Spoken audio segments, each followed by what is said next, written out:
Assalomu alaykum.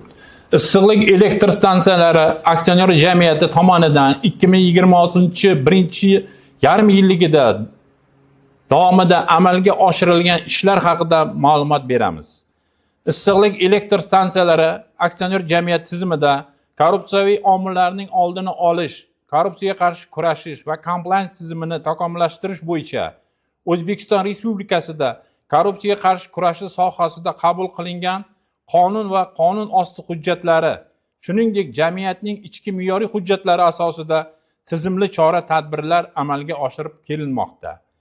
Jamiyatda korrupsiyaga qarshi kurashish va compliance tizimlarini yanada takomillashtirish, ularning ISO 37001-2025-yil, ISO 37301-2021-yil va milliy standartlar talablariga muvofiqligini ta'minlash maqsadida jamiyat markaziy apparati va barcha filiallari CERT International sertifikatlash organi tomonidan auditdan o'tkazildi.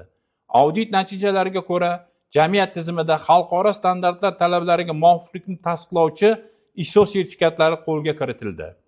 Shuningdek, korrupsiyaga qarshi kurashish va compliance tizimlarini yanada takomillashtirish hamda ISO 37301-2021-yilgi standart talablariga muvofiqlikni ta'minlash maqsadida 61 nafar xodim muvofiq compliance management tizimi bo'yicha maxsus o'quv kurslarida tahsil olib, belgilangan tartibda sertifikatlandi. Bundan tashqari, jamiyatning 159 nafar mas'ul xodimi O'zbekiston Respublikasi Bosh prokuraturasining korrupsiyaga qarshi virtual akademiyasi elektron platformasida o'qitilishi ta'minlandi.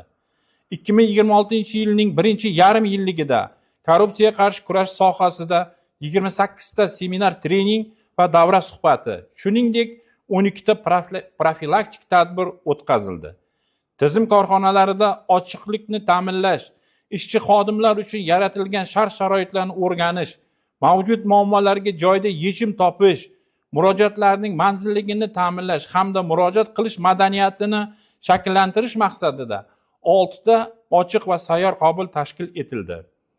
O'tkazilgan seminarlar, amaliy mashg'ulotlar va treninglar haqidagi ma'lumotlar Issiqlik elektr stansiyalari aksioner jamiyatining rasmiy veb-sayti hamda ijtimoiy tarmoqlaridagi sahifalarida muntazam yoritib boriladi. Hisobot davrida korrupsiyaga qarshi kurashish va compliance boshqarmasiga onlayn aloqa kanallari orqali korrupsiyaviy xatti-harakatlar to'g'risida jami 4 ta murojaat kelib tushdi. Barcha murojaatlar belgilangan tartibda ko'rib chiqilib, ular yuzasidan tegishli o'rganishlar o'tkazildi va murojaat mualliflariga yozma tushuntirishlar berildi. Shuningdek, bitta holat bo'yicha xizmat tekshiruvi o'tkazilib, uning natijalari tegishli organlarga taqdim etildi.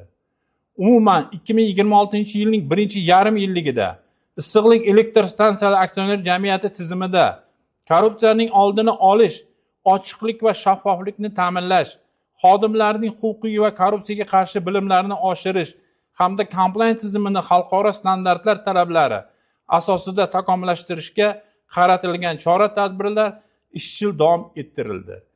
E'tiboringiz uchun rahmat.